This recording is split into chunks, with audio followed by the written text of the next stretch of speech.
It's raining outside, there's way too much wind to record, so I'm seeking shelter in my home. Today I want to talk to you about generalizations. And if you wonder who I am, I'm Paul, hi, a voiceover artist from the Netherlands. I now live and work in beautiful northern Vermont, just a few miles from the Canadian border. This is my kitchen, by the way. Welcome to my kitchen. I have decided to leave the voiceover industry, and can you believe it? Yes, I am still talking about it, why I'm calling it quits. I'm really milking it, don't I? Seriously, if you find my perspective helpful in any way, let me know in the comments or give me a like so I can reach more people like you. Thank you so much.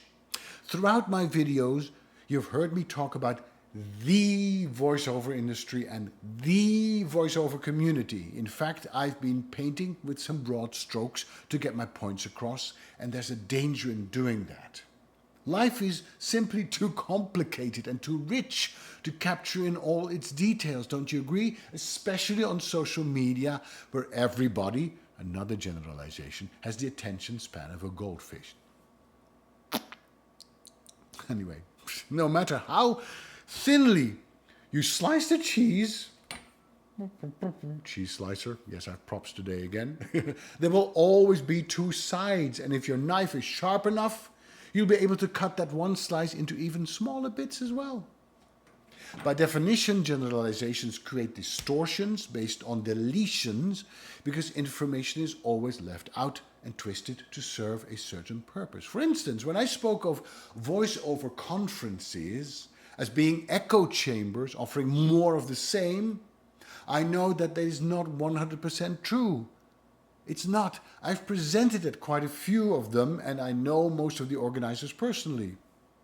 I also know they're trying to bring in more diverse voices and introduce new topics. Every conference I've ever attended has exceeded my expectations, but because I've been doing voiceovers for so long, very few speakers surprise me anymore. That's on me, not on the conference. Most, another generalization, of these gatherings seem to be more entry level. And what I need in order to grow is information that can take my business to the next level. Preferably held at a quiet venue with less people because my brain can't handle the stimulus overload of 1,000 participants that all seem to be talking at the same time. Again, my problem, not the fault of these conferences, right?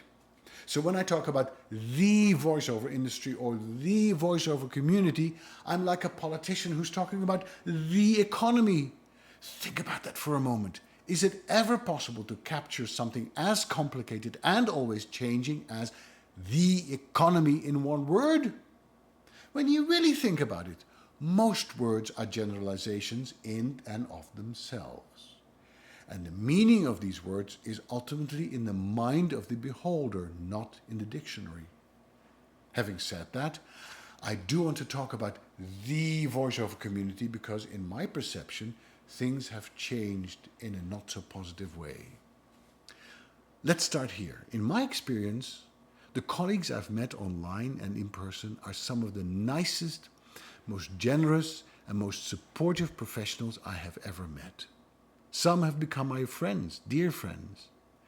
When I was in the hospital after my stroke, they came to visit me, and I'll always remember that.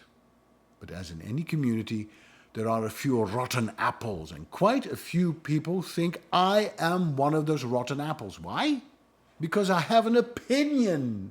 Yes, I have an opinion. And I've been sharing that opinion on my blog for at least 20 years. There's a reason why my blog was doing so well. People don't like vanilla. They're attracted to controversy. Now, my readers are free to disagree with me. I don't write to receive praise or validation, but the tone of the conversation has changed in the last few years, not only between voiceovers, but in society as a whole. The culture has been coarsening. Have you noticed? You see it in political debates, on social media. It's become more and more disrespectful. People talk but don't listen, and facts don't seem to matter anymore.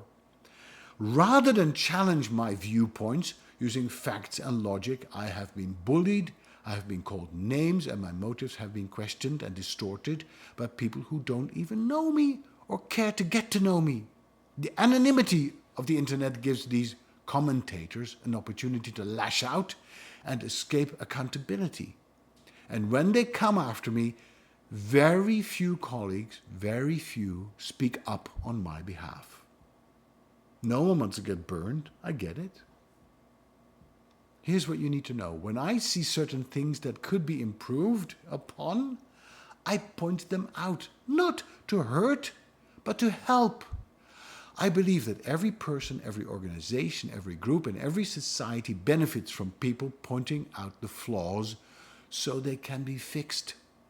Because of that, I've gained quite a reputation as someone who pushes envelopes and likes to stir the pot.